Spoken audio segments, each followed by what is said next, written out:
did you have a process of ordering your notes, or how did you memorize them as well? So how did you order? How did you memorize once you had those priorities in place? So like a big thing that people, I'm not sure, I found people sometimes overlook is knowing every point on the syllabus and just being so sure of what every point is exactly, because you might get a question on marketing strategies, but if you're writing about influencers, like that's already a couple marks gone there. So I had a syllabus and I had all the dot points, but I removed all the actual strategies, for example, like pricing and product, etc. I'd fill out all the blank spots on the syllabus, and the ones that I didn't get right, I'd leave. Like if I didn't know it, I'd leave it, put it in red, and then go over those specific ones because they're the ones I didn't know. In terms of memorization, say I had an assessment which was an essay which you drafted home and then had to do at school. It's all good like preparing for that, but if you haven't memorized that or actually know your content, like it's all going to waste.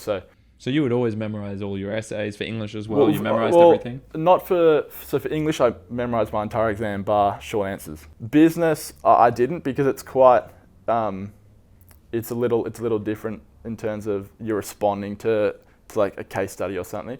But say if I had to memorize for a specific assessment, it would be, I'd break it all up into sentences, and I'd memorize sentence number 1, and then I'd memorize sentence number 2, and then go sentence 1 and 2. So I'd write it out, right? I used to memorize by writing. I find that's the easiest way. And now I'd memorize 3, and then I'd go through 1, 2, and 3 until I'd done an entire paragraph. And then, because if you're memorizing like the first sentence and go all the way through, by the time you get to the end, you would have forgotten like all at the start.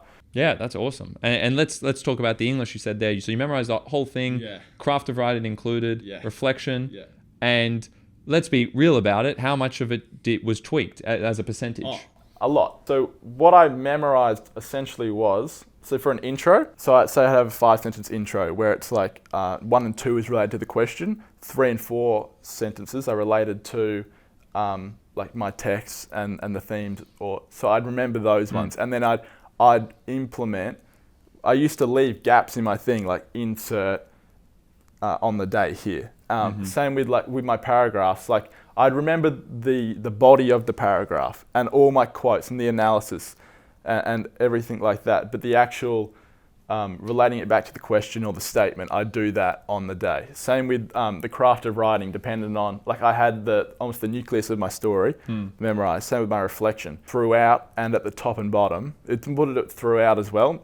I'd link back to the stimulus of the statement. Same with like in an essay, I'd know I'd have triggers in terms of like, this is where this content that you're writing about here in this paragraph, this is where you need to link back to the statement, or this is where you need to link back to the question. Like different, you wouldn't be able to get away with just memorizing an entire essay and dumping that, as you know, right? But the important thing, what you're saying is you actually put the time into thinking about and preempting where you will have to address the question, and that became your priority on the day. Yeah, definitely.